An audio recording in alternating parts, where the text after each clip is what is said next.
Why you can't find a dominer who actually dominates. This is for men who would be really good submissives, but they have just been introduced to fakers, which has made them cynical of Femdom. You're listening to The Mistress Code. I'm RacyWilde.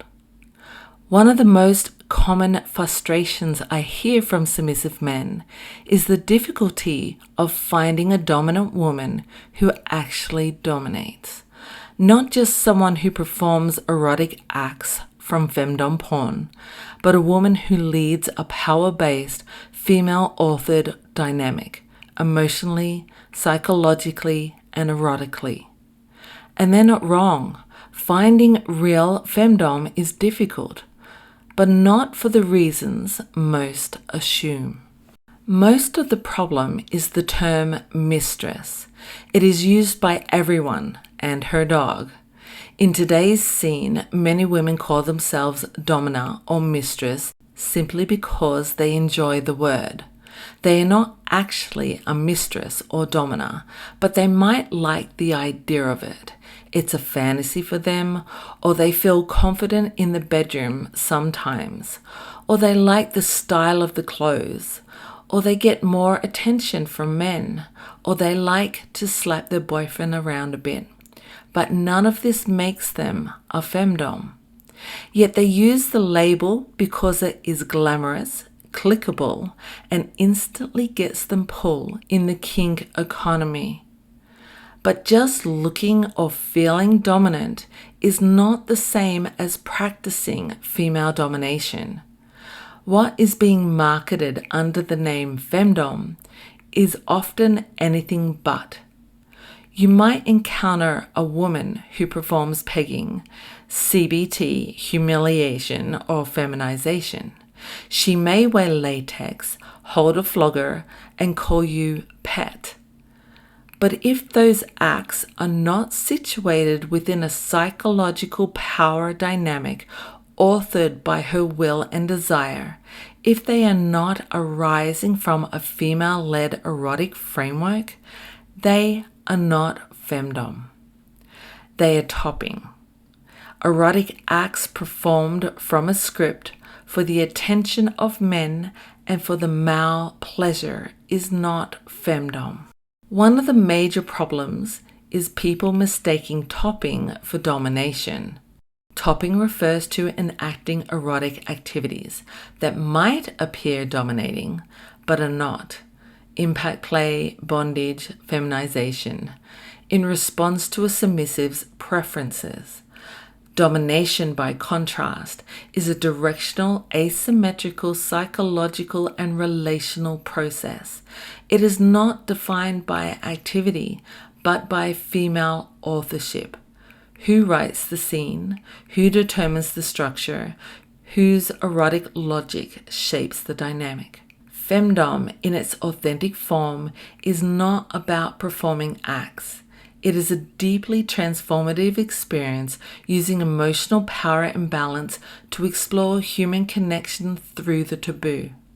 However, most men who approach real femdom are not approaching from a clean slate. They've already been conditioned by porn, by sex workers, by TikTok, by online communities filled with switchy cosplay performers, to think that femdom is just kink play, that BDSM is only a performance they can request and receive, that if they follow a certain script, buy the right gifts, or say the right submissive words, they will access the real thing. But they won't, because they're being groomed by femdom pirates. These are individuals, often influencers, content creators, porn makers, or women who think the image is just cool, who use the language and symbols of femdom without understanding, embodying, or respecting it. They wear the costume of authority, but operate entirely within male desire. They tell men what they want to hear.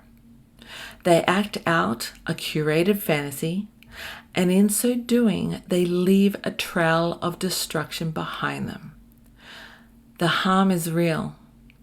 They give men the wrong idea of what Femdom is.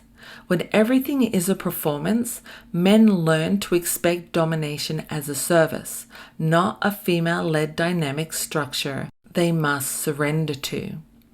These Femdom pirates perpetuate male-centric Femdom tropes.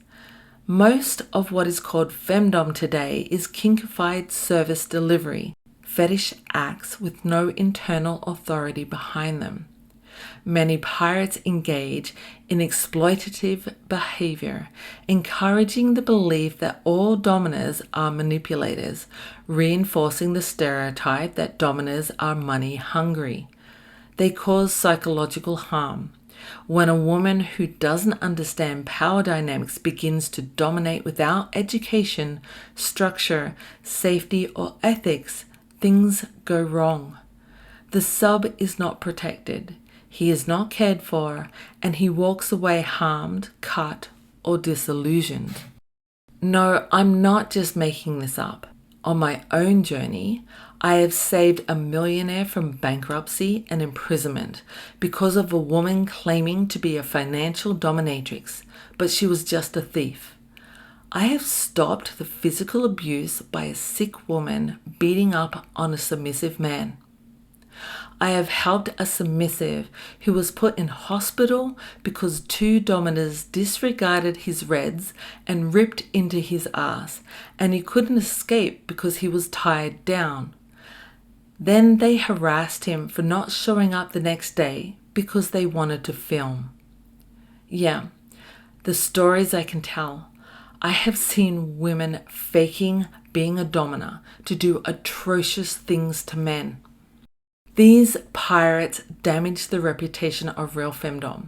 After enough encounters with pirates, men begin to doubt whether authentic female domination even exists. Cynicism sets in. The meaning of female domination becomes diluted or even a joke. When femdom is defined by clueless women and for male-centric gratification instead of female authorship, the concept loses depth and credibility. And then we are all expected to stand back and say, each to their own, you do you, no kink shaming, to look the other way. The truth is, every time I meet a submissive, I spend the first few months undoing what these imposters have taught him. I call them femdom pirates for a reason. They have hijacked the language and imagery of domination, but they do not carry its ethics, integrity, or purpose. They rob not only the submissive of a meaningful dynamic, but the dominer of the ability to be recognized as a sovereign erotic force.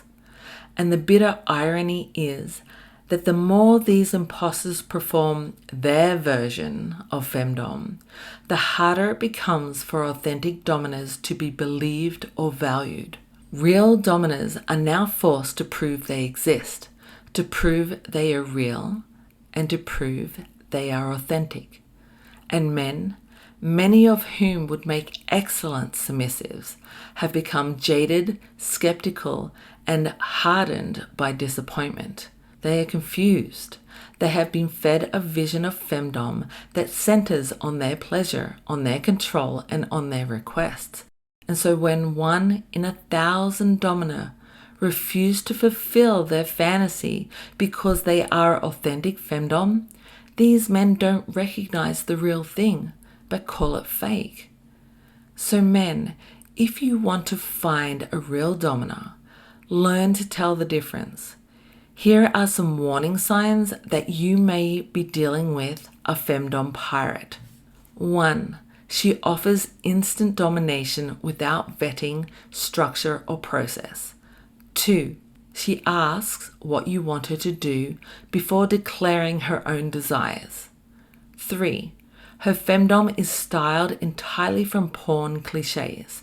She doesn't have her own style or her own unique practices. 4. She never says no, even when something doesn't align with her. 5.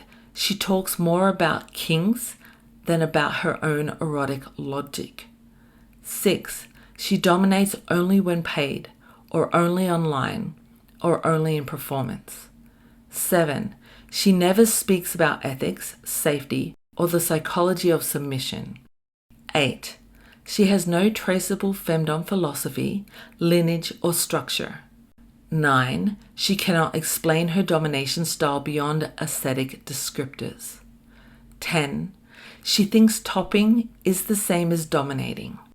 Authentic Femdom is built on power, not performance, on structure, not service, on her desire, not your fantasy.